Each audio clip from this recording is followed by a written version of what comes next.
শিৱসাগৰৰ ভয়াৱহ বান পৰিস্থিতিৰ মাজত আমি আছোঁ আৰু আমি শিৱসাগৰৰ বিভিন্ন প্ৰান্তৰ বান পৰিদৰ্শন কৰাৰ পাছত আমি কিছু ৰাইজৰ কাৰণে কিছু সাহায্যও আগবঢ়াইছোঁ আৰু এই ক্ষণত আমি চৰকাৰৰ প্ৰতি আহ্বান জনাইছোঁ যে এতিয়াও বহু প্ৰান্তত উদ্ধাৰ অভিযান আৰু মানুহৰ কাৰণে প্ৰয়োজনীয় খাদ্য সামগ্ৰী যোগান ধৰাত চৰকাৰ ব্যৰ্থ হৈছে। গতিকে অধিক ক্ষীপ্ৰতাৰে যুদ্ধকালীনভাৱে প্ৰথম উদ্ধাৰ অভিযান, দ্বিতীয়তে খাদ্য সামগ্ৰী যোগান, বিশেষকৈ পৰিষ্কাৰ খোৱা পানীৰ অত্যন্ত প্ৰয়োজন। তাৰ লগে লগে প্ৰয়োজনীয় খাদ্য চাউল, দাইল এইবোৰৰ যোগান তাৎক্ষণিকভাৱে ধৰিব লাগে, নহ'লে সমগ্ৰ শিৱসাগৰ, চৰাইদেউ, যোৰহাটৰ বিভিন্ন প্ৰান্তত য'ত জলমগ্ন হৈ আছে, মানুহ অত্যন্ত দুৰৱস্থাৰ মাজেৰে আছে, ভয়াৱহ পৰিস্থিতিৰ মাজেৰে আছে। গতিকে মই আজি এই ভয়ংকৰ বান পৰিস্থিতিৰ মাজত থিয় হৈ পুনৰ অসমৰ মুখ্যমন্ত্ৰী, অসম চৰকাৰক, প্ৰশাসনক মই আহ্বান জনাইছোঁ যাতে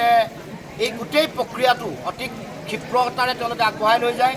যুদ্ধকালীনভাৱে উদ্ধাৰ আৰু মানুহক সংস্থাপন, মানুহক খাদ্য সামগ্ৰী যোগান ধৰা, মানুহক চিকিৎসা সেৱা যোগান ধৰা, তাৰ লগে লগে আমাৰ শিশু আৰু প্ৰসূতিৰ কাৰণে বিশেষ ব্যৱস্থা গ্ৰহণ কৰিবৰ কাৰণে আমি দাবী উত্থাপন কৰিছোঁ। কাৰণ অত্যন্ত ভয়ংকৰ ভয়াৱহ বান পৰিস্থিতি, এনেকুৱা ধৰণৰ বানপানীৰ সন্মুখীন শিৱসাগৰবাসী ৰাইজ, এনেকুৱা বানপানীৰ সন্মুখীন চৰাইদেউ জিলাবাসী ৰাইজ বা যোৰহাটৰ বিভিন্ন প্ৰান্তৰ মানুহে কেতিয়াও হোৱা নাছিল।